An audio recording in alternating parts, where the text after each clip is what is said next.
और सच्चाई यह है कि जब रीएडमिशन के लिए माता पिता सवाल पूछते हैं तो स्कूल मैनेजमेंट भी अपनी तरफ से एक जवाब देता है। वे कहते हैं यह रीएडमिशन फीस नहीं है, यह एनुअल फीस है, यह मेंटेनेंस चार्ज है। इस स्कूल चलाने के लिए खर्च होता है, बिल्डिंग की मरम्मत करनी होती है, सफाई है, बिजली है, स्टाफ का खर्चा होता है, इसलिए हर साल यह फीस ली जाती है। ठीक है, कोई बात नहीं, हम भी मान लेते हैं कि स्कूल चलाने के लिए खर्च होता है, लेकिन जरा माता पिता की तरफ से सोचिए, हर महीने मंथली फीस देते हैं, यानी कि स्कूल को हर महीने बच्चे पढ़ाई के लिए फीस मिलती है।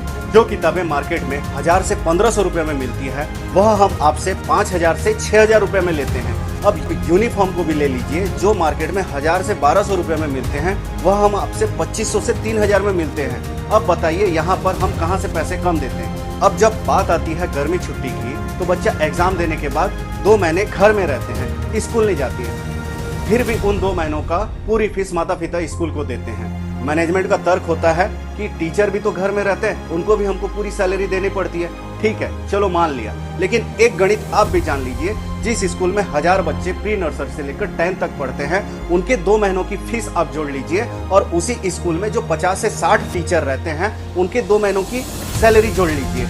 इसमें भी किसको फायदा हो रहा है वो आप खुद तय कर सकते हैं। बस हम चाहते हैं कि इसमें थोड़ी पारदर्शिता हो। अब एक सच्चाई और देखिए, हम माता पिता 2 महीनों की छुट्टी की फीस भी देते हैं जब स्कूल बच्चा नहीं जाता, लेकिन अगर उसी बच्चे की 1-2 महीने की फीस लेट हो जाए तो कई बार ऐसा होता है कि उसे एनुअल एग्जाम का एडमिट कार्ड भी दिया नहीं जाता। जरा सोचिए, जब बच्चा 2 महीने स्कूल जाए बिना फीस दे सकता है, तो क्या उसे स्कूल से 1-2 हफ्ते की मोहलत नहीं दे सकते?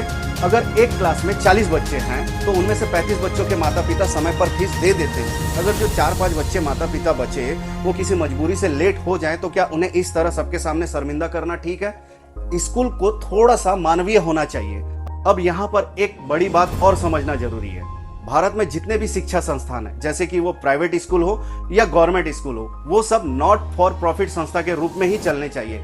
यानी कि शिक्षा का उद्देश्य व्यापार नहीं होना चाहिए। लेकिन आजकल कई जगह ऐसा लगता है कि शिक्षा सेवा कम और कमाई का जरिया ज्यादा बनता जा रहा है। अब जरा पेरेंट्स मीटिंग की तरफ भी हम जाते हैं। जब पेरेंट्स मीटिंग होती है तो सारे माता पिता क्या करते हैं, अपना काम धाम छोड़कर स्कूल पहुंच जाते हैं। वहां सब एक दूसरे से क्या कहते हैं, यार फीस बहुत ज्यादा है, किताबें महंगी है, हर साल पैसा बढ़ता जा रहा है। लेकिन यह सब बात जब मैनेजमेंट के सामने बोलना होता है तो क्या होता है, अचानक सब चुप हो जाते हैं। कई माता पिता को डर लगता है कि अगर मैं जाकर ये सवाल मैनेजमेंट से पूछ लूंगा तो बाकी लोगों को पता चलने से उन लोग क्या बोलेंगे, यार इसके पास पैसा नहीं है, इसीलिए यह नौटंकी कर रहा है। अब इसलिए वो चुप हो जाता है। कई माता पिता बोलने से इसलिए भी डरते हैं, अगर मैनेजमेंट से कुछ सवाल पूछ लेंगे तो उनके बच्चों को कहीं वो क्लास में टारगेट ना कर लें, क्लास टीचर का ये ना बोल दे कि इसका पिताजी आकर यार ये बहस कर रहा था, इसलिए भी डर कर चुप हो जाते हैं।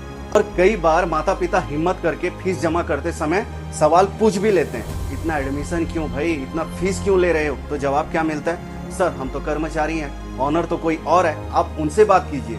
लेकिन सच्चाई यह है कि ऑनर कभी सामने आते ही नहीं, और उसी समय कोई दूसरा माता पिता आता है और चुपचाप फीस जमा करके चले जाता है। वहां पर बैठा माता पिता यही सोचता है, यार मैंने पूछा ही क्यों? उनको देखकर उसे ऐसा शर्मिंदा लगता है, फिर वो खुद फीस जमा करके वहां से चले जाता है। यहाँ पर समझ में आता है कि पेरेंट एसोसिएशन कितना जरूरी है। खरियार रोड में हर तरह के एसोसिएशन, जैसे कि किराना, मेडिकल, सोना चांदी, हर छोटे मोटे व्यापारियों का संगठन, लेकिन पेरेंट एसोसिएशन बिल्कुल नहीं। जबकि ओडिशा में OPAF, Odisha parent association forum नाम का एक संगठन है। यहाँ पर माता पिता जो भी पेरेंट्स हैं, अगर स्कूल में कोई ज्यादती हो रही है तो उसके खिलाफ जाकर इस संगठन में शिकायत कर सकते हैं। ज्यादा जानकारी के आप गूगल में सर्च कर सकते हैं। इसलिए मैं सभी से कहता हूं, जब तक माता पिता अलग रहेंगे तब तक फैसला उनके ऊपर होते रहेंगे, लेकिन जिस दिन माता पिता एकजुट हो जाएंगे उस दिन से शिक्षा व्यवस्था में बदलाव शुरू हो जाएगा। अगर मेरी बातें आपको अच्छी लगे, सही लगे, इस वीडियो को अपनों तक जरूर शेयर कीजिए। धन्यवाद।